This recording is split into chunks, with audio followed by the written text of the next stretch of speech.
गहरी रात थी और चांद की रोशनी में सब कुछ भूतिया नजर आ रहा था। प्रिया और नेहा, दो बचपन की सहेलियां, एक पुरानी कब्रिस्तान के पास बैठी थीं। कब्रिस्तान की चुप्पी और घने पेड़ उन्हें डराते थे, लेकिन वे अपनी साहसिकता साबित करना चाहती थीं। प्रिया एक बड़े पुराने पेड़ के पास बैठी थी, जबकि नेहा एक काले पत्थर के कब्र पर। कब्रिस्तान में सब कुछ अजीब सा था और हवा में एक अनजानी सी खामोशी थी। क्या तुमने सुनी वो आवाज? नेहा ने डरते हुए पूछा।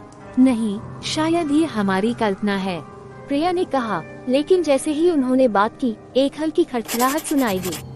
दोनों ने एक दूसरे को देखा। प्रिया ने कहा, चलो यहाँ से चलते हैं, ये जगह मुझे ठीक नहीं लग रही। लेकिन नेहा ने उसे रोका। रुको, थोड़ी देर और बैठते हैं। ये डरावना है पर मजेदार भी।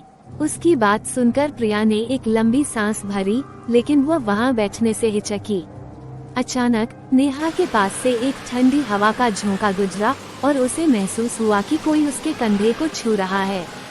उसने चौंककर पीछे मुड़कर देखा, लेकिन वहाँ कोई नहीं था। प्रिया, मुझे यहाँ से जाना है, मुझे अच्छा नहीं लग रहा, नेहा ने कहा। प्रिया, मुझे यहाँ से जाना है, मुझे अच्छा नहीं लग रहा, नेहा ने कहा। प्रिया ने घबराहट से कहा, मैं भी चाहती हूँ, लेकिन चलने के लिए तुम्हें पहले उठना होगा। फिर अचानक कब्र के पास एक अजीब सी परछाई दिखाई दी। नेहा की आंखें डर से फैल गईं। क्या वो देख रही है? उसने कहा। प्रिया ने भी देखा, वो परछाई धीरे धीरे उनके पास आ रही थी। हमें तुरंत भागना चाहिए, प्रिया चिल्लाई। लेकिन नेहा तो कब्र पर जमी हुई थी। वो घबराहट से कांपने लगी। मैं नहीं जा सकती, मैं यहाँ फंसी हूँ। प्रिया ने उसे खींचने की कोशिश की, लेकिन नेहा ने कब्र पर अपने हाथों से खींचते हुए कहा, कोई मुझे रोक रहा है। जैसे ही प्रिया नेहा को खींचने के लिए और जोर लगाया, कब्र के पत्थर से एक भयानक आवाज गूंज उठी, मुझे यहाँ मत छोड़ो। प्रिया ने घबराते हुए कहा, नहीं, हम दोनों को यहाँ से निकलना है। उसने नेहा को और जोर से खींचा। आखिरकार नेहा एक जोरदार झटके से कब्र से उठी और दोनों ने दौड़ना शुरू किया। लेकिन पीछे से उस भूतिया आवाज ने कहा, तुम नहीं जा सकती।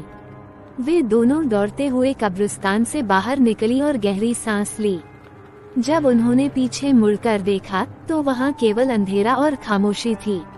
उस रात के बाद प्रिया और नेहा ने कभी भी उस कब्रिस्तान का नाम नहीं लिया, लेकिन उस डरावनी परछाई और उस भयानक आवाज ने उन्हें हमेशा के लिए बदल दिया।